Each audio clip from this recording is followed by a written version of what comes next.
I turned 31 last week, and the only notification on my phone that morning was a calendar alert I'd set for myself. No calls. No texts. Not even a half-hearty HBD from my mother. I told myself I didn't care, until a video popped up from my cousin Emily. There they were. My entire family. In my parents' dining room, laughing, drinking champagne, cheering for my younger brother, Logan, under a banner that read "Katsobat Gobofer." My birthday cake spot, the end of the table where Mom used to put it, was now holding a lemon pie with Logan's name piped across the top. I sent him a polite message anyway. "Congratulations. Proud of you." He called me immediately. He laughed. And then he said the one sentence that cracked something in me. Maybe if you were more successful, they'd actually show up for your birthday. What he didn't know, I was the one who approved his offer. And after that comment, I pulled it. Birthdays stop mattering when you're a kid, at least that's what I used to tell myself. But turning 30, one alone hits different. That morning, I tried to pretend everything was normal. I made coffee. I opened the blinds. I even played the same 90s playlist Mom used to put on when she baked my birthday cake. Before she decided Logan's soccer tournaments were more important. Before I slowly disappeared into the background of my own family. I ordered takeout from the Thai place down the street. The one with the sticky tables and the curry that tastes like comfort. I told myself I didn't expect anything. But every few minutes, I checked my phone, pretending it was just to look at the time. Nothing. Absolutely nothing. Not even a "hope you're doing well, sweetie." The generic message Mom copy, pastes on everyone's birthday posts, except mine. Around noon, I caved and opened social media. Maybe someone had messaged privately. Instead, the first thing I saw was a photo, Logan lifting a champagne bottle, mid-pop, foam spraying everywhere. My parents were flanking him, beaming like he just cured a disease. My aunt, who hasn't left her house for anything except funerals, there too. The caption read, "So proud of you, Logan. Our rising star." I stared at it until my curry went cold. The worst part wasn't that they skipped my birthday. It was that they clearly remembered the date, because this wasn't some random gathering. It was planned. Coordinated. Celebrated. On the one day I quietly hoped they might reach out. I scrolled through more videos Emily posted. Streamers. Balloons.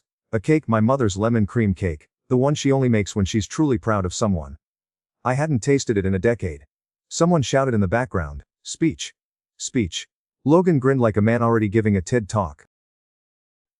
I didn't watch the rest. I closed the app, set the phone face down, and told myself not to care. Not to overthink. But the lump in my throat didn't listen. It sat there like something heavy and unmovable. 20 minutes later, the silence in my apartment felt suffocating. I cracked open an old movie, The Iron Giant, my childhood favorite, hoping nostalgia would numb the sting. It didn't. Because no matter how old you get, there's something uniquely painful about realizing the people who raised you didn't forget your birthday. They just chose someone else's celebration instead. For a moment, I wished I could be angry. Anger is clean. Anger burns. But what I felt wasn't fire, it was cold, a dull, freezing ache I'd carried for years but never admitted. And somewhere under all that cold, something shifted quietly, like the first tremor of a storm. I didn't know it then, but this was the moment the old version of me, the silent son, the overlooked brother, the family footnote, started to crack. And by the time the breaking was done, none of us would be the same. I don't know why I texted Logan. Maybe I wanted to prove to myself, not him, that I was the bigger person. Maybe I was clinging to the last shred of hope that someone in my family would act human. "Congrats on the offer. Proud of you." That's all I wrote. He called me 30 seconds later. I almost didn't pick up. But curiosity won. "Ethan." He shouted before I could say hello, his voice buzzing with the kind of excitement that always made the adults swoon over him. "Bro, you saw the videos. Crazy, right?" "Yeah," I said quietly. "Looked like a big night." "You kidding? It was a G. Mom went all out. You should have been there." I bit back a bitter laugh. Should have been there. He said it like I'd simply chosen to skip, like he didn't know it was my birthday or worse, didn't care. "Well," I said, "I'm glad everyone had fun." There was a pause. Then his tone shifted, just slightly sharp. "Slop. Cutting, you know," he said. "Maybe if you were more successful, they'd show up for your birthday too." It hit harder than I expected. Not because it was cruel. Logan had always been casually cruel, but because he said it with a laugh. Like it was a harmless joke. Like my feelings were a punchline. I swallowed. Is that supposed to be funny? Dude, relax, he snorted. You're so sensitive, I'm just saying. It's different when you're the one making big moves. He had no idea.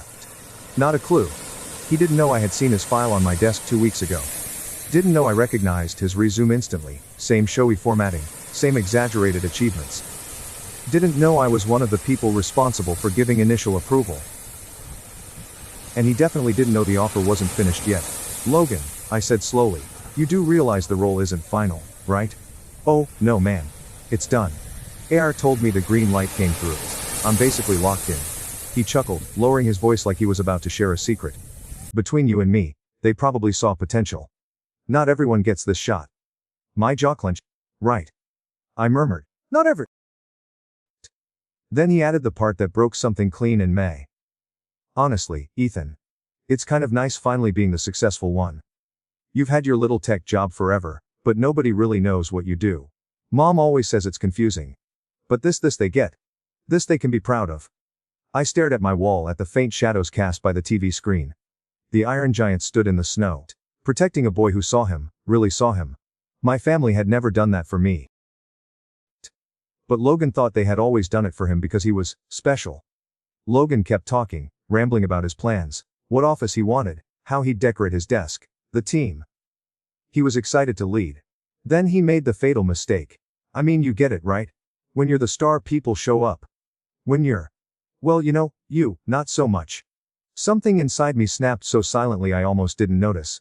But Fogan, I said softly, yeah. Good luck, he laughed, smug. Obviously. This is just the beginning for me, bro. I hung up without saying goodbye. Then I sat still, very still, while his words crawled like acid through my chest.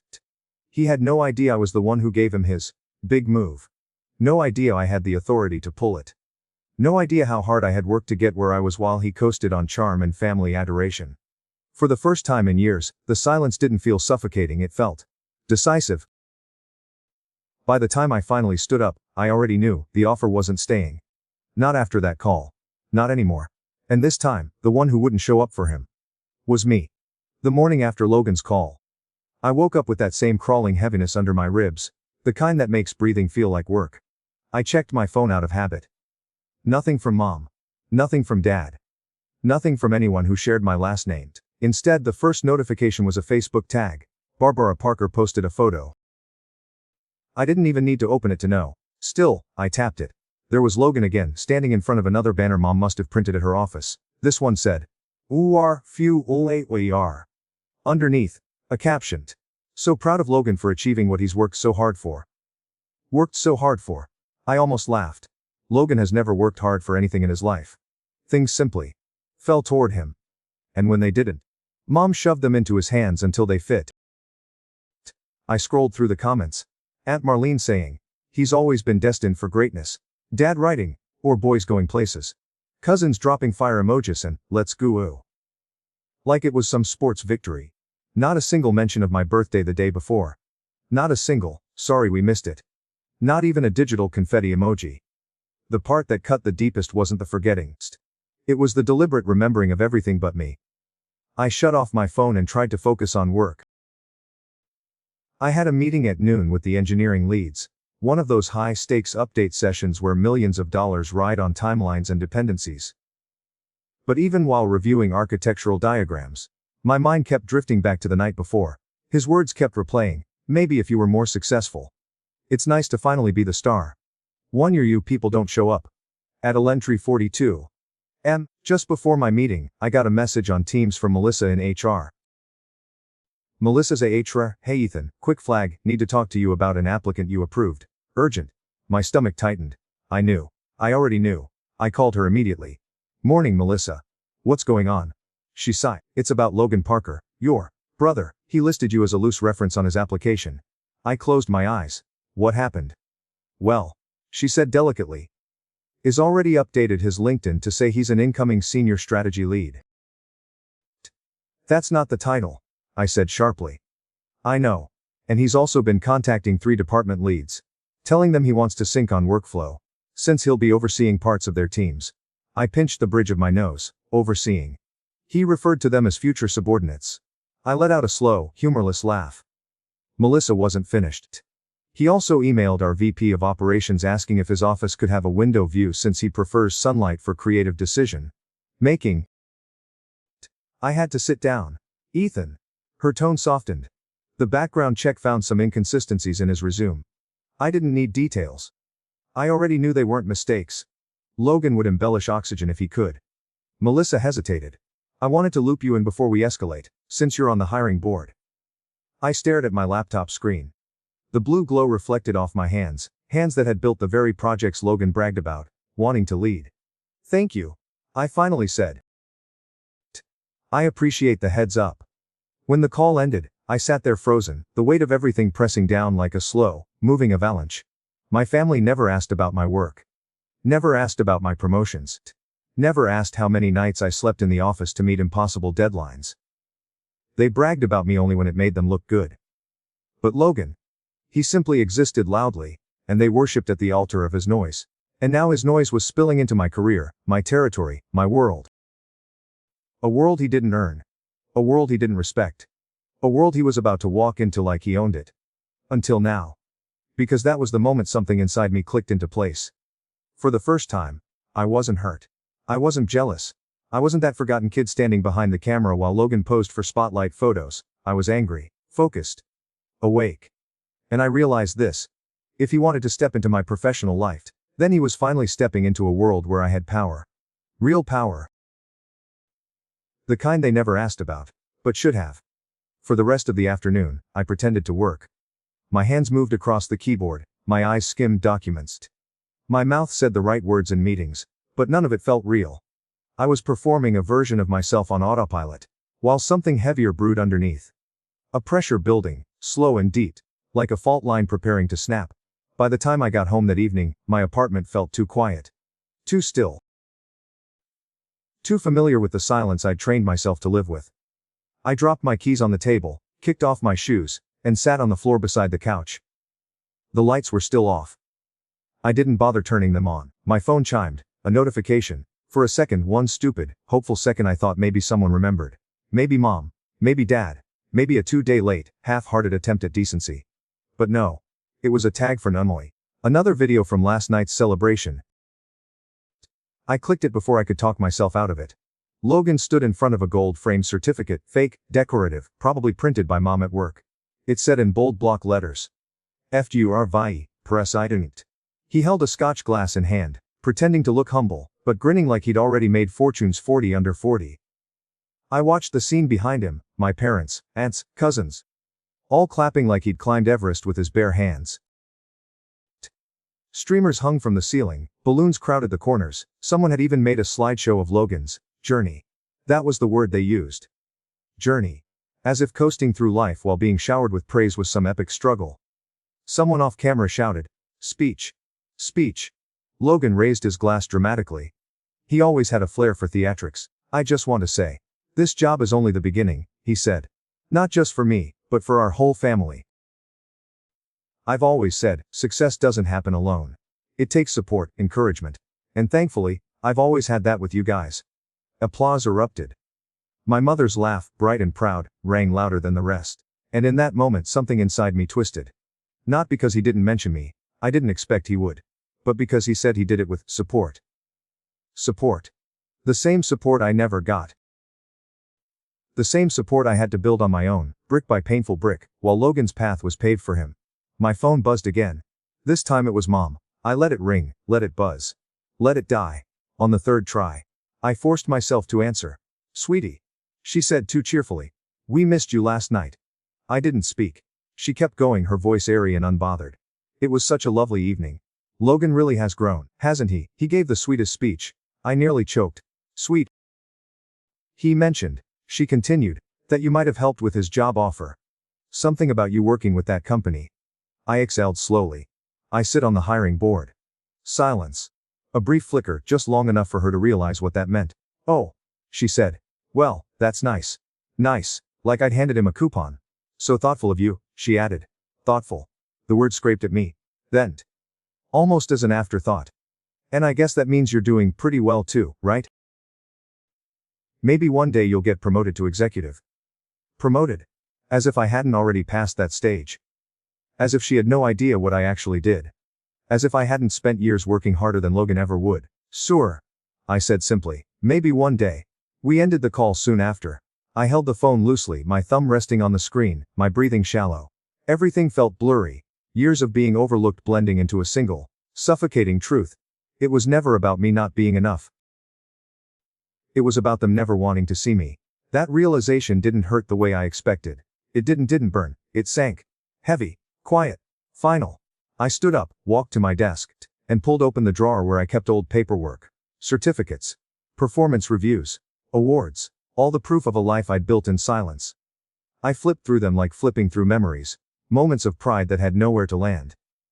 Not once had my family asked about any of them. Not once had they shown up. Not once had they said, "We're proud of you, Ethan." Suddenly, I understood something with perfect clarity.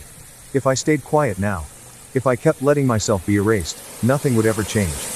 My life had been shaped by silence. This was the moment I stopped accepting it. The next morning, I went to work earlier than usual. Not because I was feeling productive, far from it. I just needed to be somewhere that wasn't my apartment. Somewhere that didn't still echo with Logan's voice. The office was quiet, almost peaceful. Low lights. Coffee machines humming. The faint scent of carpet cleaner that always made the building feel newer than it actually was. I settled into my chair, opened my laptop, and tried to bury myself in work. It lasted, maybe 10 minutes. Then Melissa from HR knocked lightly on the frame of my door. "Got a minute?" I nodded. The way she stepped inside told me everything. This wasn't a routine check-in. She sat down, folded her hands, exhaled. "Ethan. We need to talk about your brother." My stomach clenched. What happened now? She turned her monitor toward me and clicked on a complaint report. 3 complaint reports. All filed within the last 24 hours. The first one was from a senior engineer. Then one from product. Then from operations. Each one described the same pattern. Logan emailing them like he was already their boss. Talking down to them. Giving suggestions on how they should prepare for his arrival. I closed my eyes. Melissa kept going. He also contacted our VP of strategy directly. Told her he expects cross-department synergy once he joins and wants early access to internal dashboards. I had to laugh. I couldn't help it. It wasn't humor, it was disbelief. Logan had always been arrogant, but this was a different level. Melissa hesitated. "There's more." She pulled up his background check. Some inconsistencies, inflated job titles, a few unverifiable projects. And he listed involvement in an acquisition deal that you and your team led. I turned to her sharply. "He listed my deal." "Yeah." She nodded. Like he was part of it. I stared blankly at the screen. This wasn't just incompetence. This wasn't just entitlement. This was sabotage, intentional or not. I rubbed my face. "Melissa, I'm sorry you've had to deal with this. I genuinely didn't know he'd." "It's not your fault, Ethan," she said gently. "But we need your final sign-off before we rescind the offer. Technically, you approved him initially, so you should be part of the decision." Hearing the word rescinded sent a shiver through me. It made the situation real. It made the consequences real. It made my power real. For a long moment, neither of us said anything. The hum of the AC felt louder. The click of a distant keyboard echoed like footsteps. Finally, Melissa spoke again. "You don't have to decide this second. But we need an answer soon. He's already contacting people like he's part of the company." I nodded slowly. "I'll review the reports." She stood to leave, but paused at the doorway. "And Ethan." Her voice softened. "I know he's your brother. This must be complicated." Complicated. It was, and it wasn't. Because part of me wanted to let it go. Wanted to pretend this wasn't happening. Wanted to avoid the inevitable fallout from touching the pedestal Logan had been placed on his entire life. But another part of me, the part that had been stepped on, dismissed, and overshadowed for 31 years, was done. Done being polite. Done being quiet. Done being the brother whose success was invisible unless it benefited someone else. When Melissa left, I shut my office door and stared at the wall. A framed certificate hung there. An award I'd earned 2 years ago for leading a crisis recovery project that saved the company millions. My parents had never asked about it. Never asked how I did it. Never even asked what the award meant. Logan, on the other hand, was applauded for celebrating an offer he hadn't even finalized. I sank into my chair, heart pounding, mind racing. I knew what I had to do. Not out of spite. Not out of revenge. But because the alternative meant endorsing his behavior. Meant letting him walk into a job he didn't respect. Meant letting him taint a company I worked my ass off for. I opened the portal. Pulled up his file. Hovered over the two buttons, APR over S shine. My finger didn't move. Not yet, because before I did this, I wanted to talk to him. Face to face. No phone filters. No bravado behind a screen. No excuses. I needed him to look me in the eyes when the truth finally hit. When the pedestal cracked. When the golden child realized the quiet son wasn't quiet anymore. I closed the laptop. And for the first time in my life, I felt clarity, not anger, not guilt, fear, just clarity. Logan had crossed a line. Now was my turn. Logan showed up at my apartment 2 nights later. No warning. No text. Just 3 hard, impatient knocks that rattled the door like someone trying to break in. I froze mid-step, the air stuck in my lungs. No one ever came to my place unannounced, certainly not him. Another knock, louder this time. He called. He voice sharp, shaky with anger. Open the door. Now. He wasn't here to talk. I inhaled slowly, bracing myself, then opened it. Logan stood in the hallway wearing a blazer 2 sizes too small. The kind he only put on when he wanted to feel important. His hair was messy. Not styled the way he liked. And he smelled like cheap cologne mixed with panic. He pushed his way inside without waiting. What the hell did you do? He snapped. I closed the door calmly, almost gently. Good evening to you too. Don't. He jabbed a finger at me. Don't play games. My offer got pulled. HR said something about non-compliance and internal concerns. And you know damn well what that means. I leaned against the counter, crossing my arms. So, he repeated, incredulous. My career is on the line. This was supposed to be my big break. You mean the break you bragged about before you had it? His jaw twitched. I didn't brag. I was excited. You told 3 department leads you'd be overseeing them, I said flatly. Before the offer was finalized. That's networking. You emailed the VP asking for a window office. A preference. You updated your LinkedIn with a title you weren't offered. Logan scoffed. Everyone does that, it's aspirational. And you included yourself in an acquisition project you didn't even know existed. He froze for a half second, just long enough for guilt to flicker across his expression. Then he recovered. Look. He said, lowering his voice, trying to sound reasonable. I might have gotten ahead of myself, okay. But resigning my offer. That's extreme, that's overkill. You could have warned me. I stared at him. Warn him. Like I was responsible for cleaning up his messes. Like always. He ran a hand through his hair, pacing my living room like a man standing on the last plank of a collapsing bridge. Fix it, he said suddenly. Just fix it. Call HR and undo this. I blinked. I knew what you did. He shot me a glare. If you hadn't pulled the offer, they wouldn't be digging through my background. No, I said quietly. If you hadn't lied, they wouldn't have found anything to dig through. He stepped closer, voice dropping to a dangerous whisper. You think you're better than me, don't you? I didn't respond. You always have, he continued. Just because you hide behind your computer and your little meetings and your fancy tech job that no one understands. Logan? He snapped. I'm talking. You've spent your whole life in the shadows, hoping someone would finally look at you. And when I finally get something big, really big, you can't handle it. My chest tightened, but not from pain, clarity. He truly believed this. Logan. I said slowly. You told me maybe if I were more successful, they'd show up for my birthday. He flinched. Not much, just a flicker. But I saw it. I was joking, he muttered. I said. You weren't. He opened his mouth to speak, but I stepped forward. You think success makes people show up? Let me tell you something. My voice was steady. Controlled. I was the one who approved your offer in the first place. Logan froze. His entire face drained of color. What are you talking about? I sit on the hiring board. I repeated.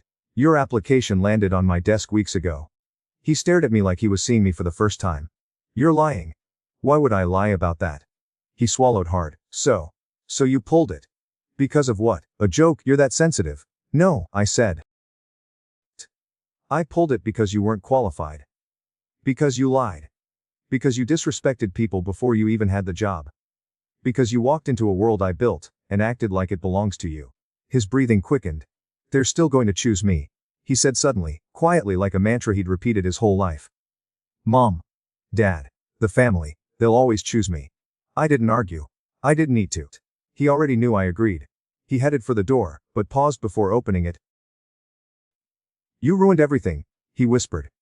I shook my head. "I just stopped protecting you." His grip tightened on the doorknob, knuckles turning white.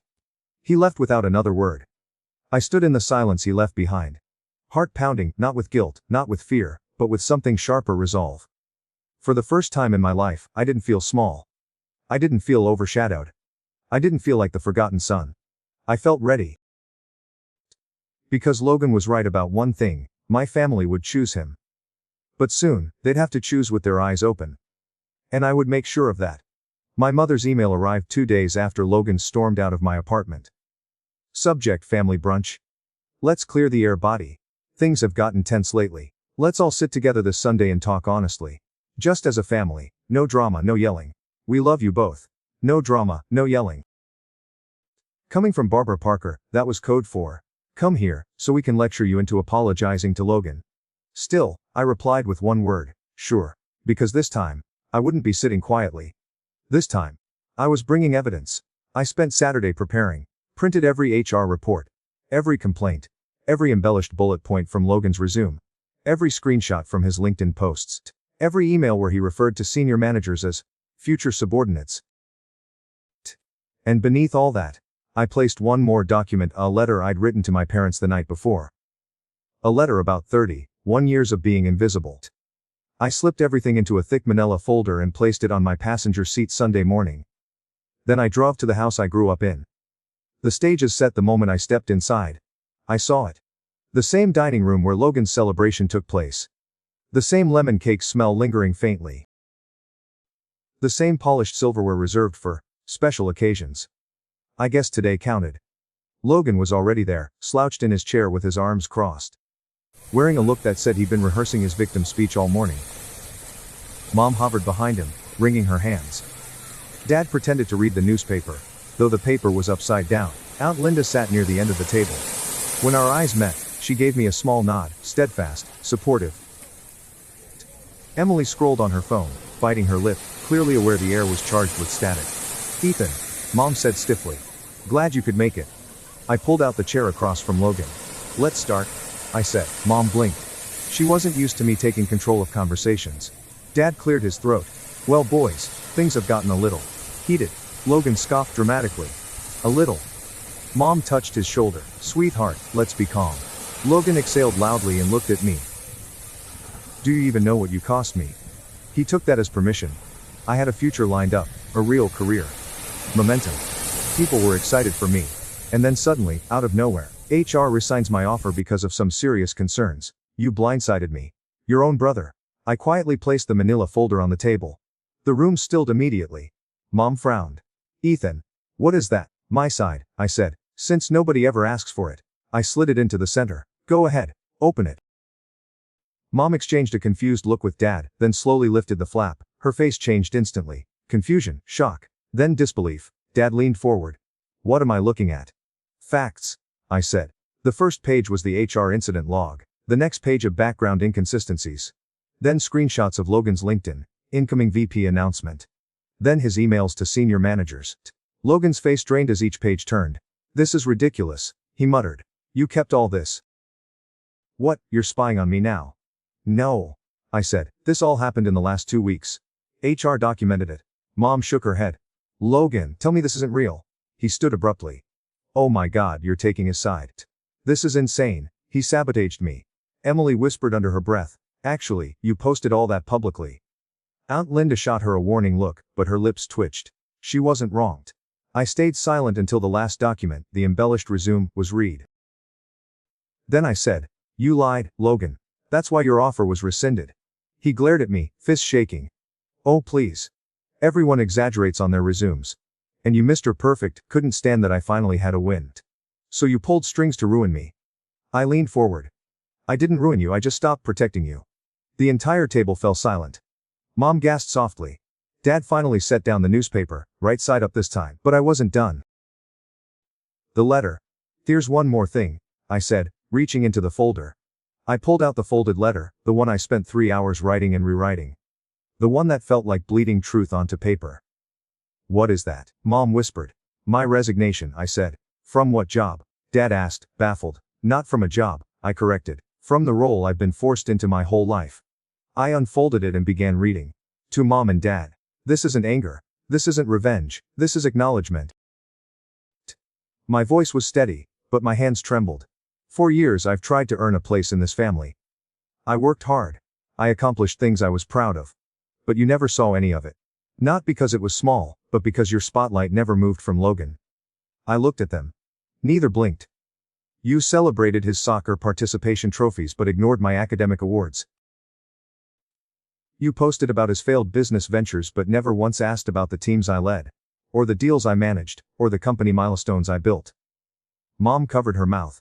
Dad's eyes dropped. I kept waiting for the day you'd see me. That day never came. And I finally understand it's not that I wasn't enough. It's that you didn't look. My voice tightened. So now, I'm choosing myself. I will no longer shrink to make room for someone louder. I will no longer play the role of the forgotten son. He's gone. And I like who's taking his place. I placed the letter in front of them. Mom's tears spilled instantly. Ethan. We didn't know you felt this way.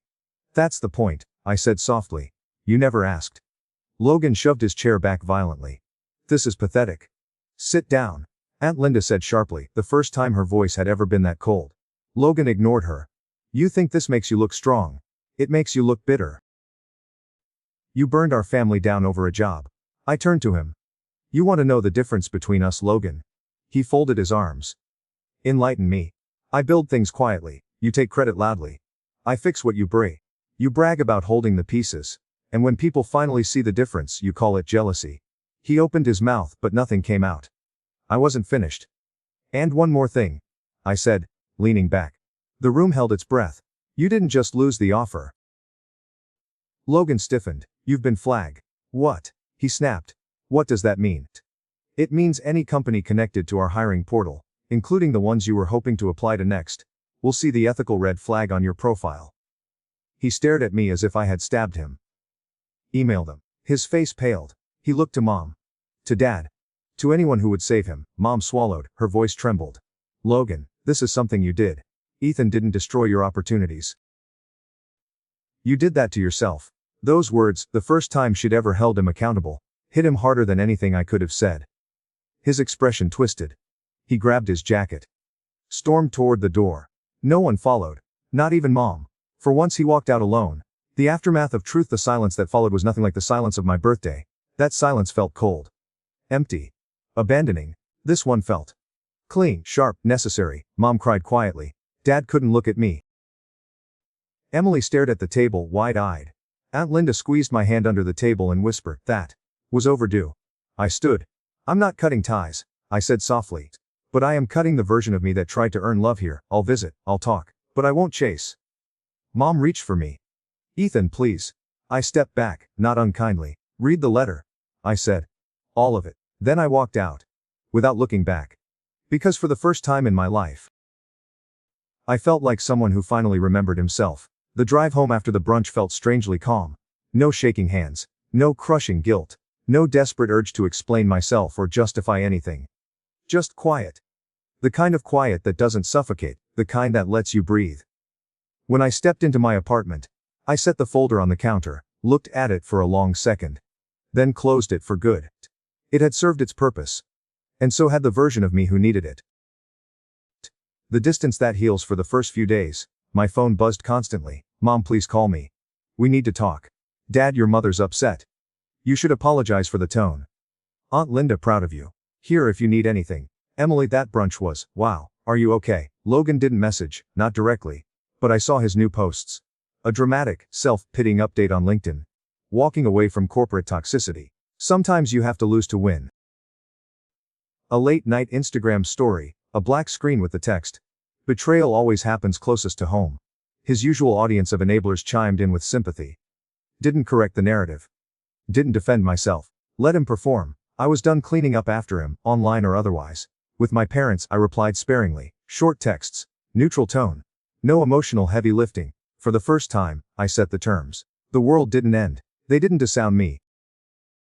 They didn't show up at my door demanding explanations. They simply recalibrated. Unsteady, awkward, clumsy but trying. Mom eventually sent a long message. Not perfect, not entirely accountable, but real. It ended with, "I want to understand. I'm sorry we didn't see you. It wasn't everything. But it was something. A beginning, not a fix." And I found surprisingly I wasn't angry anymore. Distance does that. It turns wounds into lessons instead of anchors. Rebuilding without permission work took on a new rhythm. 3 months later, I was promoted again. This time to Director of Strategic Integration. The kind of role I used to downplay so my family wouldn't accuse me of bragging. This time, I celebrated properly. My team took me out for dinner. Colleagues toasted to my leadership. People who actually saw my work acknowledged it. And I let myself enjoy it. Around the same time, I signed papers for a lakeside cabin I'd been eyeing for years. A quiet, 3-bedroom place with wooden beams and tall windows that overlooked still water. Not a status symbol. Not an escape. A beginning. I spent weekends furnishing it slowly, an old piano in the corner. Shelves for books I'd never had time to read, a kitchen stocked with ingredients I finally had the energy to cook. Sometimes, at night, I'd sit on the deck with a blanket and listen to the water. No noise. No expectations, no comparisons, just stillness. And for the first time I liked who I was in that stillness. The new birthday tradition a year later, I threw a birthday gathering at the cabin. Nothing big, no champagne towers. No banners. No staged photos for the internet. Just the people who mattered: Aunt Linda, Emily, 3 friends from work, my manager, who'd become a mentor. We made homemade pizza. Someone brought wine. Someone else brought a quiz game that turned everyone competitive in the funniest way. At one point we sat in a circle on the floor, full and warm and happy. Emily raised her glass and grinned. "Okay, question," she said. "What was the best decision you made this past year?" Everyone shared their answers, some deep, some silly. Then it was my turn. I didn't hesitate. "Choosing myself," I said. They smiled, nodded, clinked their glasses. But they didn't fully understand what those words meant. Only I did. Choosing myself wasn't one moment. It wasn't pulling Logan's offer. It wasn't confronting my family. It was the slow, steady rebuilding of a life not defined by someone else's spotlight. It was stepping out of a role I never chose. It was writing a new one where I wasn't a shadow, a backup plan, or the quiet son in the corner. I wasn't waiting for them to see me anymore. I saw me. And that was enough. That was everything.